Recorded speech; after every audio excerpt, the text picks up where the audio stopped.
Sounds like a little Jay-Z there or something, Terry. I don't know. Yeah. I know we didn't take it from Jay-Z. It's straight off the YouTube audio library where you're allowed to download and use things and not get beat up by the music industry. All right. So today's looks like another money Monday, Terry, as we're going to go to Parx, and the weather there is, I guess the track is sloppy. I don't know. It's been nice around here, so I figured some of that weather might go from Chicago to Philadelphia over the course of the weekend, but I guess not. Well, when you watch, you watched that game last night, Philadelphia and San Diego. It was raining most of the game. So, matter of fact, I thought it was kind of silly they kept playing and didn't, delay it or something. Well, I don't think the Philly fans thought it was silly. No, they did. They liked what happened. Yeah. Yes, they did. Kind of like I would say, sort of like Kansas City Chief fans. Oh, shut up. Did you know that was coming or no? Because you started with the O before I finished talking. Yeah, I knew you would say something. But, they just outplayed the 49ers, pure and simple, especially the quarterback. What's his name? Holmes. Holmes. Yeah, he did a fantastic job. And so did their receivers. And the 49ers supposed to be the number one defense. Well, they didn't do very good at defending. So no, and then they go out and they spend all that money on a Christian McCaffrey and they don't use him. But anyway, well, you know what doesn't cost any money is coming around here, Terry. And last week on Thursday, we ended the week on a high note. So we managed to hit some nice pick fours to close the show on Friday. Right. So, Thursday. So I hope we had some nice exactas too in Hong Kong on Sunday, Saturday morning, Sunday night. I guess it all depends on where you live. So today we're going to try to pick it up again today where we left off on Thursday at Parx, Philadelphia track. So Parx race number 1. Are you ready to get started, Terry? I am. All right. So Parx race 1 is 5.5 furlongs. It's a claiming $12,500 race. And so far at Parx, 5.5 furlongs. If you want to look at what the track bias has been like, it's favored outside speed, Terry. There's really, in a short field, it's not a ton of outside speed today. Obviously, I think it's a 6-horse field or something along those lines. One scratched out. Yeah. I think it's now it's a 6-horse field with the scratch in there. Let's take a look at what our way to the winner's circle worksheet looks like for Parx, Terry, at race number 1. We see, I think there was a significant scratch. My left arrow horse with the most late pace, the 2-horse, got knocked out of this spot. So that's a big scratch as far as I'm concerned. The 4-horse is one that does have the ability to pressure. Probably going to be one that's challenging for the lead with the 5. If we look for the horse now that has the most late pace, it looks like to me it's going to be the 1-horse. All right, Terry, it's a new week. Get us started with your thoughts for Parx for race number 1. Okay, so race number 1, I like my first pick. Is the number 1, Cabra Chica. She finished second versus in her last race and has her best dirt speed among today's starters. Then I like number 7, Cajun Cousin. She won in the last race before her last one, in the race before her last race, and has a high percentage winning trainer. And then number 5, Pearls and Heels. She can improve while returning to dirt. Then I like number 3, Bella Maria, I think it's the way you say it. So anyway, let me see what I like about her. I like the fact that she won her last race before the last one. She has a pretty good jockey, and she likes Parx okay.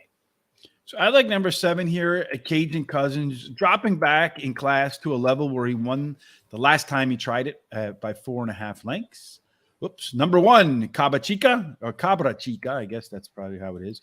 Finished second as the favorite in her last race at Parx. I think cutting back in different distance today is going to make the difference. Number 4 is my third choice, Vanishing Faith. This horse could be the pace setter and did run better fractions last time out at 6.5 furlongs versus 6 furlongs in the previous race. And when you go faster at a longer distance, it's even more faster. Number 6, Sea Pines. I don't think it's much different than the 5-horse in here, Terry, but has more early pace. And as we mentioned, early pace does appear to be an important factor in determining who wins at 5.5 furlongs at the Parx course. Race number 2 is another 5.5 furlong race. claiming $7,500 for a purse of $20,000. And as we mentioned, for race number 1, the opening race on the card, 5.5 furlongs does favor outside speed. Our way to the winner's circle looks like this for race number 2, where we don't catch any scratches.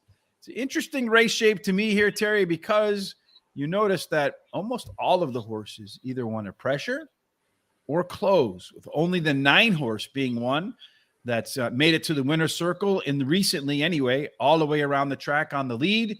Perhaps the 9 horse could have a little bit of an early pace advantage, but likely to be challenged by the 8 over here, Terry. You see the 8 has a plus mark at 4, meaning at 4 furlongs. It's about 5 points faster than the next closest horse, so could be a half length or so ahead than the 9. I do wonder about that number a little bit because the horse is coming in from Penn National. Those numbers don't always translate. What do you say? Well, I like, as you were saying, I like the number 9, Lady Bernadette. You know, she likes the track, finishing in the money in 7 out of 19 starts, likes the distance, and she's my choice in this wide open affair. And I like number 5, Rose Legacy. She has a high percentage winning trainer and jockey and should improve while returning to a sprint. I like number 7 as my third pick, Remember This Gal. She has won the most money of any of the starters and has a good jockey. And then number 2, La Tinta. She has some decent works. All right. And I like number 5, Rose Legacy is my top choice in here. Better times at 1 mile and 70 yards on turf last time out versus dirt in the prior race. Going back to dirt for trainer Juan Guerrero, who's won 7 of 21 on that turf to dirt switch. Number 9, Lady Bernadette. I think this one's going to be the pace setter, as we talked about in the way to the winner's circle worksheet. Did run better 2 and 4 furlong pace figures and times in her last race. Number 4, Call the Popo. Has the top Parx numbers by a decent margin, but needs to be a lot better in round 2 off of the bench than in round 1. And then finally, number 8, Shania C. has a plus edge at the 4 furlong marker, as I mentioned, but that was at Penn National, so I'm not so sure how that's going to translate the Parx. She did try her luck at Delaware, got smoked, so I don't know. All right, Terry, so now we're going to go on to race number 3 at Parx. Race 3 being let me just pop this up on the screen real quick. Race 3 at Parx is a mile and a 16th. It's claiming $7,500 for non-winners who won in the lifetime. Purse is $23,000. At a mile and a 16th on the Parx track, it looks like the track bias favors tactical speed with a fair 1 through 7 post position, but you do catch a little bit of a bonus if you wear 8 or out. Our pace worksheet for race number 3, we find a left arrow horse today. The 6 horse coming in here as the lone pressure closer in a race that does not have a whole lot of early speed. In fact, none that have wanted to get to the winner's circle as by being on the lead. So that means the 6 or the 8 could jump out to the front and make everybody chase him down. If anyone's going to come get him, it'll be that 2 horse with that plus late pace right there, Terry. Is that going to be enough for the 2 to come home first on your picks? It is. That's who I like. I like number 2, Samaronti. He has won 2 out of the last 3 races. His best start speed is fastest among today's starters. And then number 6, Arrivederci. Yeah, he is in top form, has the highest speed figure at today's distance. Then I like number 8, El Hermano. Yes, he drops down 2 classes and has a trainer who wins 28% of the races when he does that, and he has a high speed figure at today's distance. Number 3 is my 4th pick, Open Lengths. He ran 2nd versus similar in his last race and has a high percentage winning trainer. So for me in race number 3, this is going to be my best bet of the day, Terry, and that's going to be number 6, Arrivederci. Is that left arrow horse that we talked about there in the pace worksheet. The lone PC type, so this one's going to be very flexible in a race where it's probably going to move forward and have the ability to keep on from beginning to end. The number 2, Samaranti, is the top last race speed figure, and at times, as we mentioned in the pace worksheet as well, has some superior late pace numbers. Number 8, El Hermano, looking for more in the 3rd off the break. As you mentioned, he's dropping multiple classes. then finally, number 4, Farley. This is a track and class dropper whose pace numbers from beginning to end in its last race improved. So I'm expecting to see that improvement continue here today at Parx in race number 3. Race number 4, Terry, 6.5 furlongs, claiming 5,000, non-winners of 2 in the year, purse of $18,000. At 6.5 furlongs, Terry, again, you're going to want to have a horse that has some tactical speed. The rail does have a little bit of an edge over the rest, but for the most part, all the post positions play fair. Our way to the winner's circle worksheet for race number 4, once again, find a horse that does have a little bit of an early advantage here. That is the 8 horse. It's got a 5-point advantage at the 2 furlong marker, and he keeps it all the way through the half-mile marker. So likely to be the one that does set the pace. And you're going to have a field of horses in here, most of which are closers. They want to come from off the back, and you see all the best late pace figures belong to these horses over here.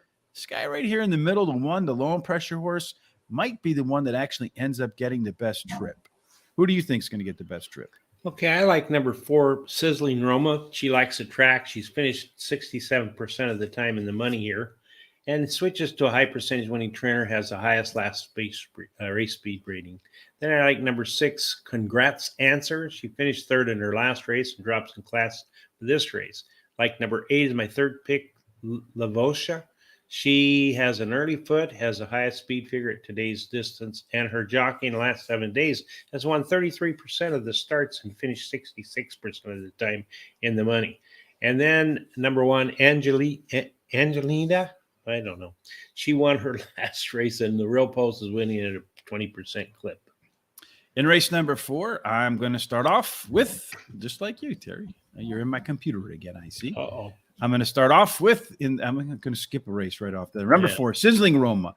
First off the claim after being better from start to finish, from go to photo in its last race, pace figure-wise, and it all ended up with the top last race speed figure. Number 8, Liviosa, has a 2 and 4 furlong early pace edge. Won her only race at the distance going wire to wire, so I think she's going to be looking to do the same here today. Number 6, Congrats Answer. Trainer Michael Pito must be looking for a better start in the second off the claim.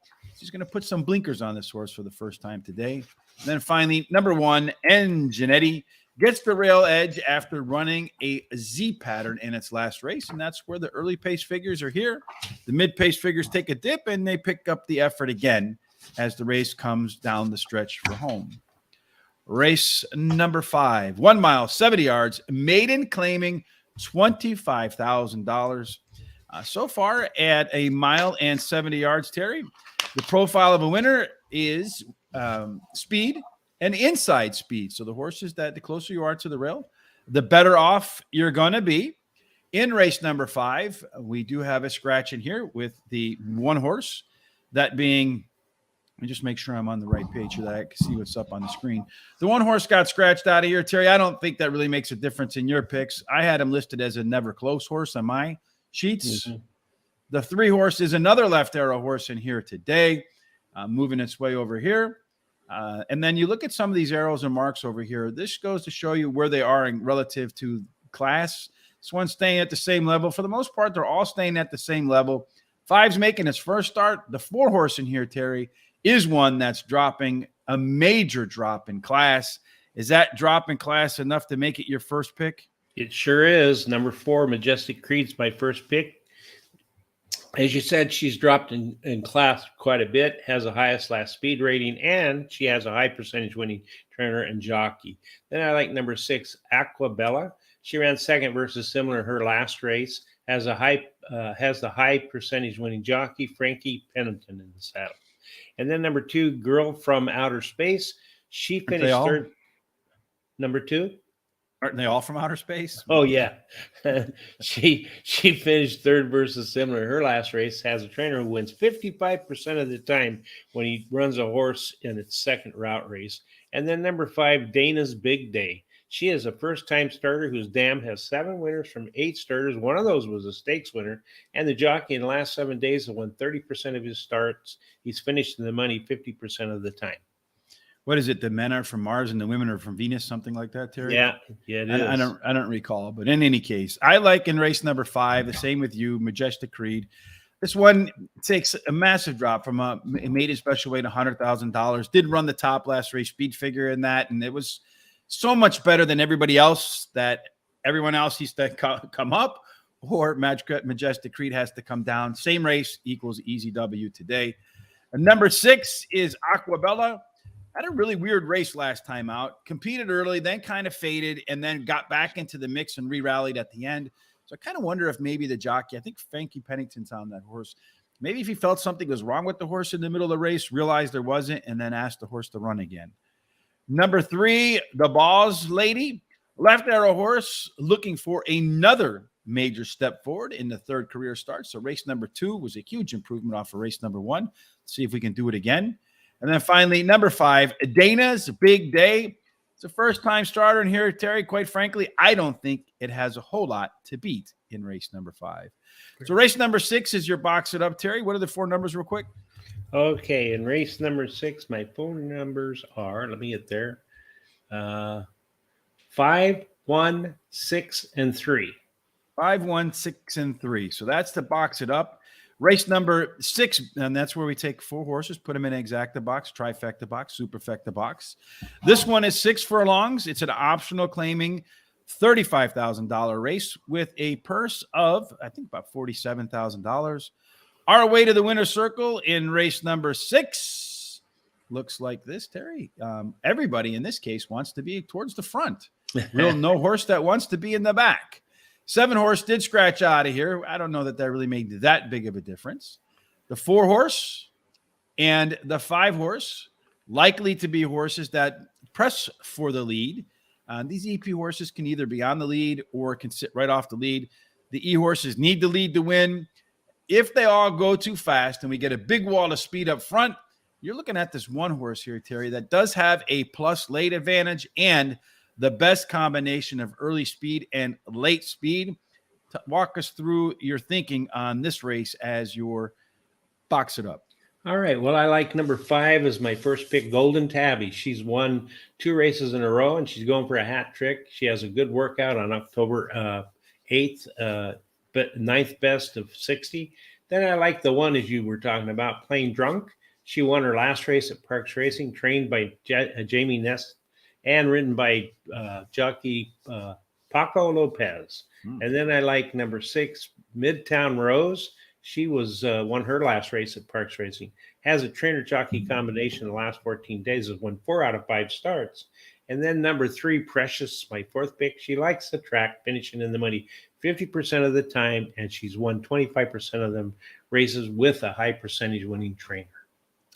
Sounds like fun to me. So this is my long shot of the day, Terry, in race number 6. I like Golden Tabby. Your top pick is also my top pick. I think 5-1 morning line. That's when we talked about where the long shots start to pick up.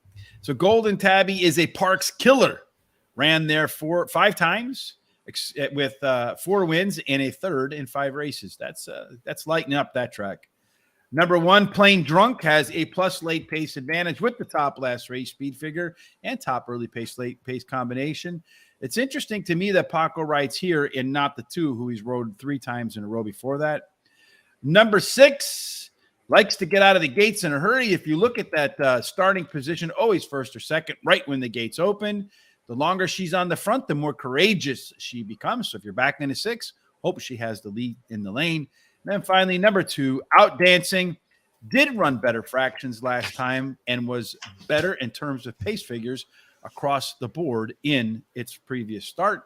It's also our hot dog pick for it, Terry. Ends on race number 6. Yeah. So you went 3 by 2 by 2 by 3. Any reason why you didn't single that 4 in race 5? I thought for sure I was going to see that singled there. Well, just because when I seem like in the past here recently, when I single, it's the second choice that keeps beating me. So I decided I want to do that. And I'm surprised you didn't single the 4 in the first race since it was your best, or in the 3rd race, I missed, since it was your best bet.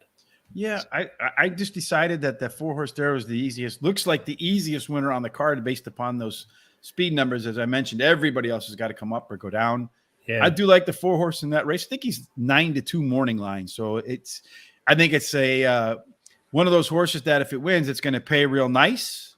And according to my ranking system, it is the top horse in that field by a pretty good margin. But there are some prices in that race that I feel like can be competitive. So I went 4-5 to get out of the box, get to that 4. And then I feel like the 5 and the 1 are better than everything else in race number 6. So that's how I crafted that ticket, Terry. Okay. Race number 7 is the next race that we're going to do. And it's 1 mile optional claiming, purse of $32,000. 1 mile on the Parx track. We haven't talked about that yet so far. You see there is a speed bias that favors posts 1 through 7. And you do get a discount if you wear an 8 or out. This race, if I remember correctly, did have some scratches in there. Yes, indeed it does. We see here that the 6 horses out, boom, could affect the early pace. But for the most part, most of the horses that get knocked out of here were ones that prefer to be towards the back. So I think this 8 horse all of a sudden might get a pace that was really, might have not worked to its favor prior to the scratches. Really going to work to its favor. So you got a lot of horses up here that want to show some speed. Looks to me like the 5 horse is the one that's likely to get to the lead. Only a 4 horse field, Terry. Not very much. I mean, we're going to have the right 4 horses. The question is, what's the right order? What's your order? Well, I like the number 5 to start with, Ruby Blue. He's won 5 races in his last 7 starts, including winning his last 2 races in a row and defeating Divine Miracle in the last one. And I like number 1, Divine Miracle, which I think is going to be the favorite. He finished in the money 90% of his starts, winning 55% of the races at Parx Racing, has a high percentage winning trainer, Jamie Ness, and the jockey, Frankie Pennington. And then number 3, Steiner. He returns to Parx Racing after winning at Finger Lakes and drops in class for this race. And then number 8, Super Dude. He is a closer who could just run down the front runners, running second in his last race and just missing the win. I see that you were in my computer looking at this exact order of horses. Ruby Blue, likely pace setter. It doesn't need it as an EP horse. It's not really all that far away from winning 8 out of its last 10 races. And a lot of times in these short fields, horses that get to the front really have a hard time being beat. Number 1, Divine Miracle, loves the distance, 4 times out, 3 wins and a third, but hasn't finished in front of Ruby Blue in the last 3. If you do rewind a little bit deeper on the past performances, 8 races ago, did beat Ruby Blue. Number 3, Steiner, my third choice as well, dropping off that Finger Lakes win, as you mentioned. Second in the lone race at Parx. And that lone race at Parx was its career best speed number. So maybe a horse for the course. And finally, number 8, Super Dude, significant late race improvement in its last start. I feel like these, like I said, these short fields, a lot of times, Terry, I think it's been your experience too. The horses that get to the front seem to have the better going. Yeah. Race 8 is a 6 furlong maiden $42,000 race.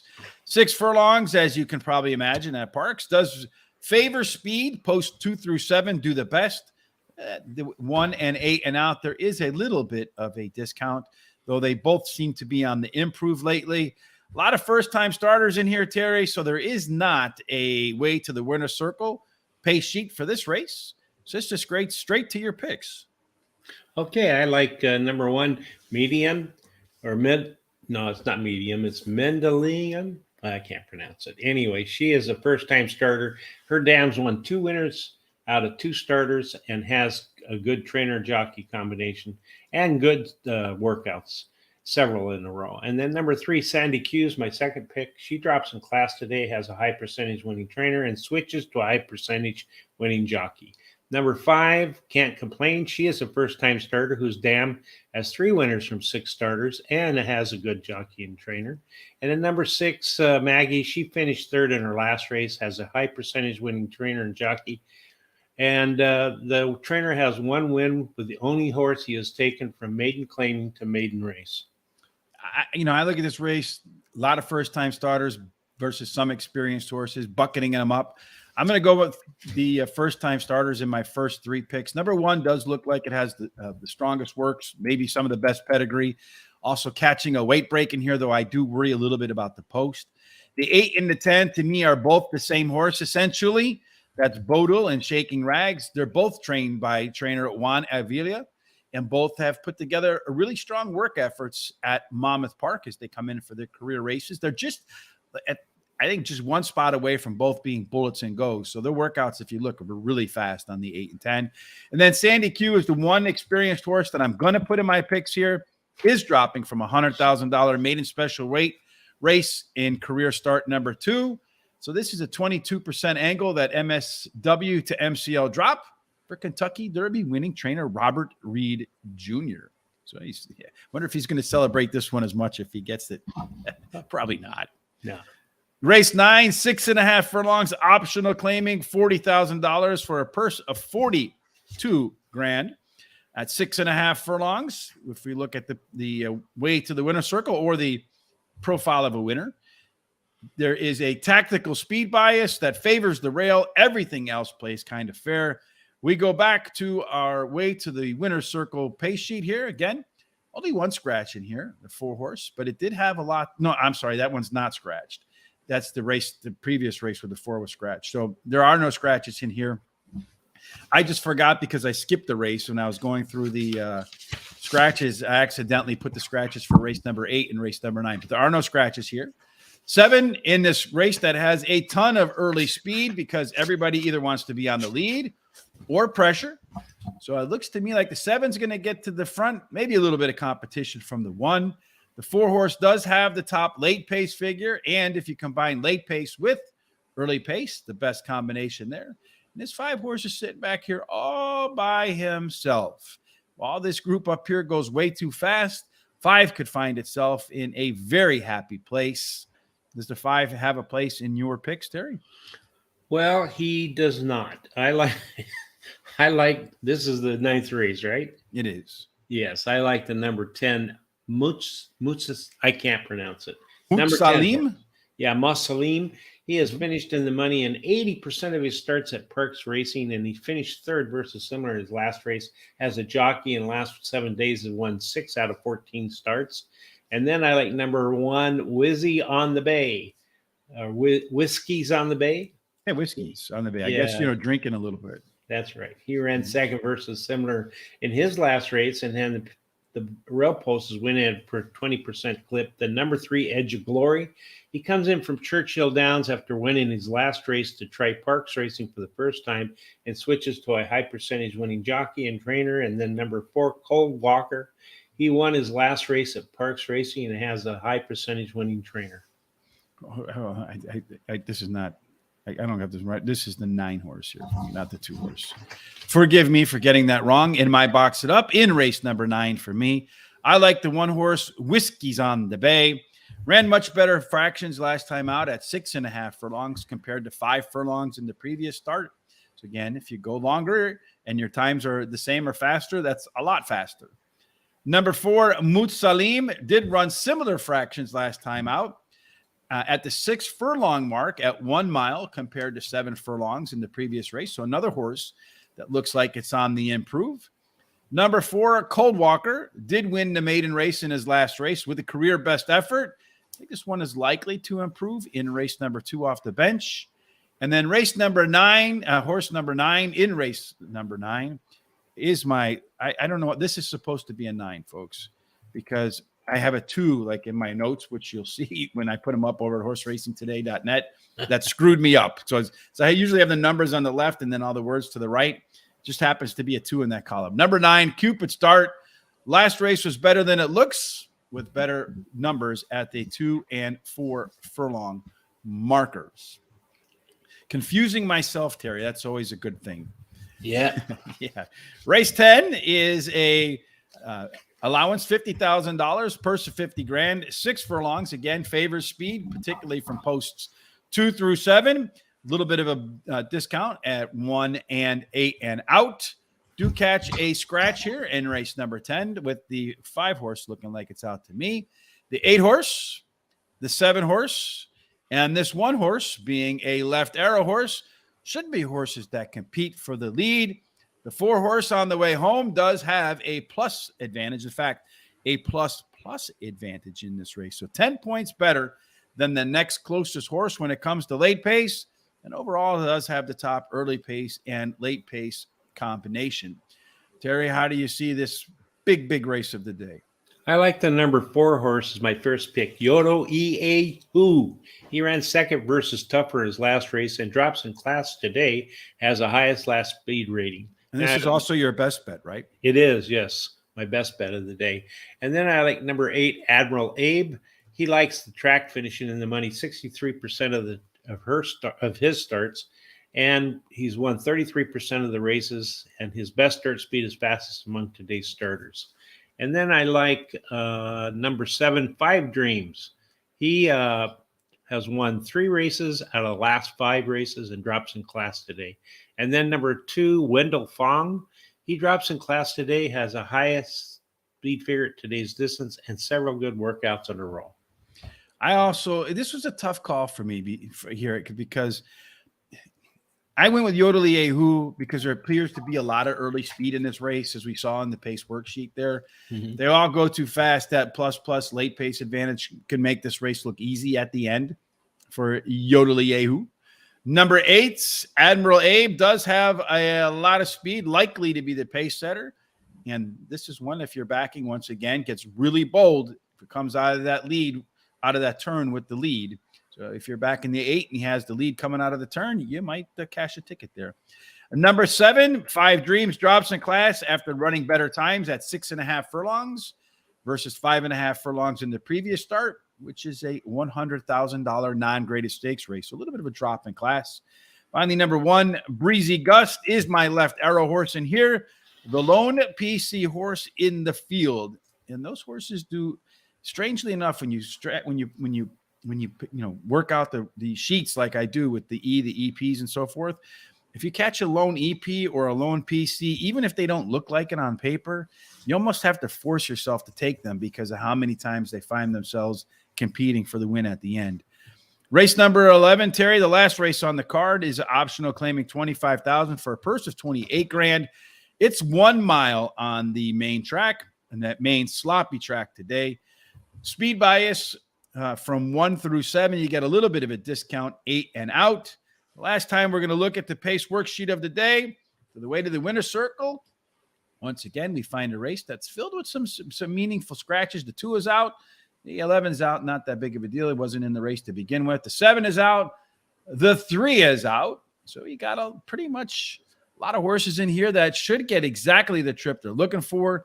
The 9 horse at a little bit of a price over here, a closer whose early pace is probably going to put him in contention with the 10 at the start of the race. Once again, we find the 1 horse, the lone P horse, sitting right here in the middle of all this action, does have a plus late pace advantage. So if the pace is too hot, the 1 is going to capitalize. This is your long shot, Terry. Tell us who it is. Well, my long shot is the number 6, Henry III. He has won 2 races in a row, going for a hat trick, and has a good trainer and jockey. And then I like that number 1 horse that you were talking about, Good Culture. He drops in class today, has a trainer, wins 40% of the races when he drops a horse off of a claim. Number 8's my 3rd pick, Margin of Error. He finished 3rd versus similar in his last race and should improve at the shorter distance. And then number 5, Formal Order. He switches to a high percentage winning jockey and can improve while returning to a route. And who was your second pick again? Number 1, Good Culture. Number 1. So I was getting a little bit caught up. There's Barry's giving us his $100 play of the day. Race number 10. Number 8, Admiral Abe, $100 to win. So if you like the 8 horse, I was contemplating putting that 8 horse up top too, Terry. Just that a lot of times if he gets pressure, he fades a little bit at the end. And he's definitely going to get some pressure in this race. So I hope for you, Barry, that the 8 doesn't fade today, that the others get discouraged with his early pace and they tail off at the end. All right, the last race for me, I'm going to start off with number 1, Good Culture. This horse is a track dropper from Churchill Downs.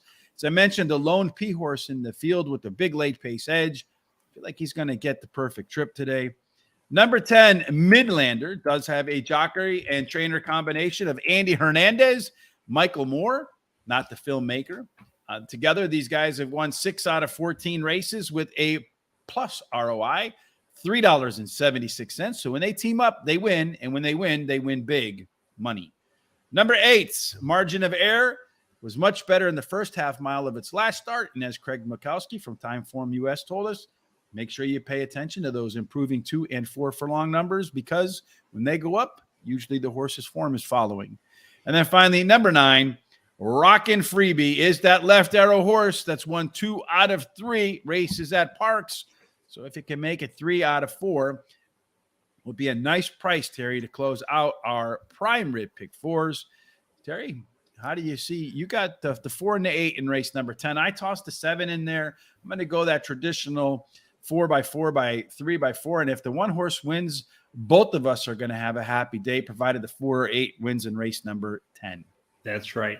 Well, I really like to spread out in that 8th race because, with all those non-starters before, you just never know. And then I really wanted to spread out more in the 11th, but I was a little concerned of just putting the 4 in there as my best bet in that 10th race. I always like to give me a backup horse because it seems to me every time I single a horse, I should have singled in a different leg because my second pick beats my single. So yeah, that's unfortunately the nature of the game. Yeah, I don't know that there's any baseball today, Terry. So the picks with the professor won't have a pick today. I don't think there's any college football today either. No. But when the World Series gets started and college football gets back, make sure you check out Picks with the Professor. There is a link in the description down below. Make sure you bookmark that, watch his shows, and when you're in there, hit him up in the comment section.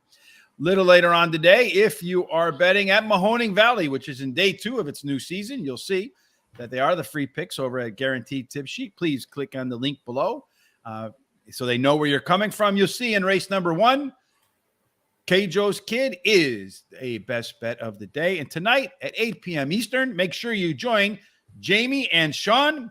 They have a pretty good show tonight. They're going to have on Angel Suarez, and then they're going to have on the Equid Jockey by Kidder Maker, Chris Fox, which is going to be kind of interesting. I think you're going to learn a little bit about the tool that they use to stay in form, jockeys, when they're not at the track.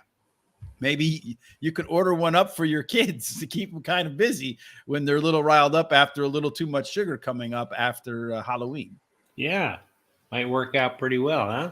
Yeah, I think that would be a great gift for a kid, at least those kids that are overly hyper anyway, right? Yeah, absolutely.